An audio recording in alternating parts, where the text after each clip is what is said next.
I'm shocked to hear that the gentleman who was the judge advocate during the trial of Dr. Kisa Besije and Obed Lutale at the Machindie General Court Martial is now the chairman of the court. He, a lawyer, was present and didn't seem to see anything wrong with the orderlies of the court assaulting an advocate, Aaron Kisa, who had come to do duty. To hear now he is the chairman. If an advocate could be assaulted while he sat there and he did not advise the court martial, and that he is chairman, I actually pity anybody who appears before that court martial. Yeah. Amendment of the Constitution to return the General Court Martial. My view is that it's unconstitutional. It was brought up to defeat the judgment of the Supreme Court. So there is still a moot question here. You cannot bring change of the law to defeat a judgment of the court. Yeah. Thank you. Used as a tool of persecution against political opponents. We had succeeded in bringing it to an end through that protracted litigation which went up to the Supreme Court. But unfortunately now they have resuscitated it. It's a reincarnation now, and now in a more lethal form, because Tukachungula is worse than Freeman Mugabe. Even when he was still just a judge advocate, he reigned supreme in that court. And he didn't miss words. He said his word was binding, was final. Whatever he said was final. Yet it was just an opinion given to court to take its own decision. But he would impose it on court, and you would see, actually, Freeman and his team would gladly embrace the verdict of Tukachungura. So if he behaved that way as a judge advocate, now just imagine what's going to happen when he is the Supremo, when he is the presiding officer of that kangaroo court. It's going to be worse than before.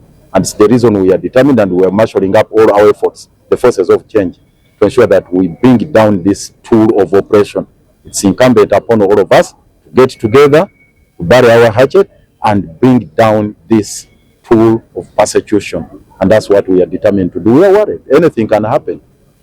Like this ping pong which is happening here. Anytime they can even shift this file back. Remember, there are files which were supposed to be transferred to the civilian courts. Up to now, they have not been brought here. So it would appear they are just going to reactivate those files, which had now been kept in the sheriff's, the general court martial. Now they reactivate it and bring people to take plea there. So the same thing can happen to Dr. Besige and Obed Lutale, just pushing this file back and say now, go back to Kachungurwa. We are saying no, and we are going to put up a spirited fight against that kangaroo court. And that amendment of the Constitution to return the General Court Martial, my view is that it's unconstitutional. It was brought up to defeat the judgment of the Supreme Court.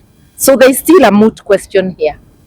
You cannot bring change of the law to defeat a judgment of the court. Yeah. Thank you. For the court to halt the process until the stay application is heard.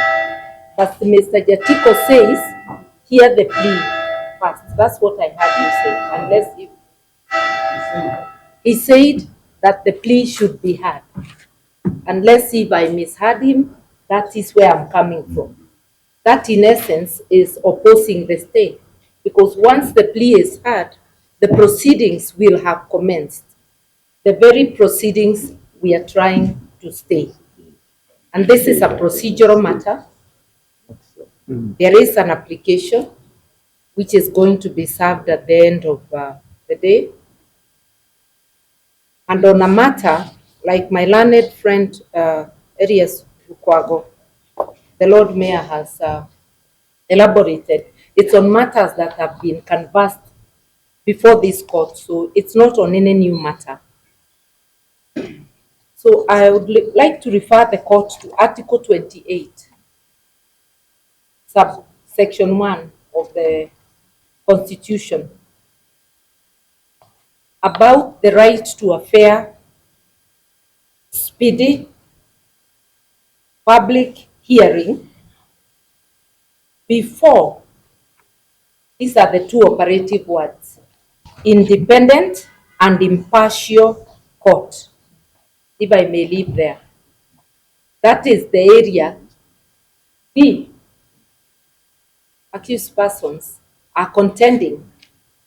They want their petition before the High Court to agree with them, or disagree for that matter, their contention that they are not before a fair, an independent and impartial court. They have given their reasons. So this is an Article 28 fair hearing issue, and therefore the stay of proceedings is critical to that extent. We would pray, as has been canvassed by my colleagues, that these proceedings should not continue until you dispose of the stay application. My Lord, we pray to have that statement expand from the record. Well, it's important to just make sure that we have a guided procedure so that we don't have to respond to each and every thing, my Lord. Yes, that the petition before the High Court is to determine these issues, because the recusal was about impartiality. The reference to the court, which the court rejected, was also about the same issues. So the gist of the application, that is what is before the court for trial. I would also say it's already been canvassed that asking for 1 month is unreasonable. And I would like the court to note that although they are asking we go for plea, committal was in May this year. We objected because we had an application for mandatory bail on that day. But nevertheless, since the date of committal, we have not been served with any burdens to be aware of even what we are pleading to, even if it were to come to that. So if my learned colleagues are in such a hurry to go where when even the burdens are not with us? Because if it was the hurry for the hearing, and they should, because the trial should be speedy, to show that they are keeping to their lane and within the law, by now, without us asking, the burdens should be with us, so that the accused are even able to know what they are being asked to plead to. So I'm just asking the court to note those viewpoints, and to also reminding the court, needlessly though, that even at this court, at this chance, on your own motion, you could initiate admitting the accused persons to bail. It's within your powers. Yes. Especially after knowing that they are now been behind bars for 1 year. We are going to 1 year, 1 month. So even as we canvass all this, it is within your powers, my Lord, to admit them to bail, especially because the sureties are before you. I will not reproduce their submissions, which are recorded but different. I will now proceed to make the following remarks. That court received criminal application number 814/2025 from ICNIS.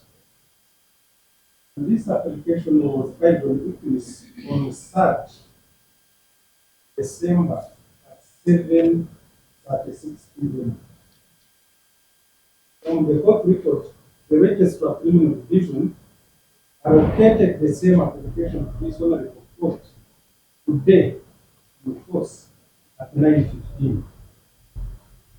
Therefore, prove that this application had not been fixed by this honorable court by the time this matter came for hearing. I am aware that this session case was coming for plea taking. But it is my considered view that for the interest of justice, since there is a pending application for stay this main case, it is my view that the application should be disposed of first, and then we shall proceed with the bill. Therefore, let us go to the application for stay to give schedules, and then after giving directions and the schedules, I'll come back to give a date to this main session case. So, Order. Most obliged. I have already got application. I accessed it and I have it for me. So I have now directed that it must be disposable first. Let us now quote it for directions.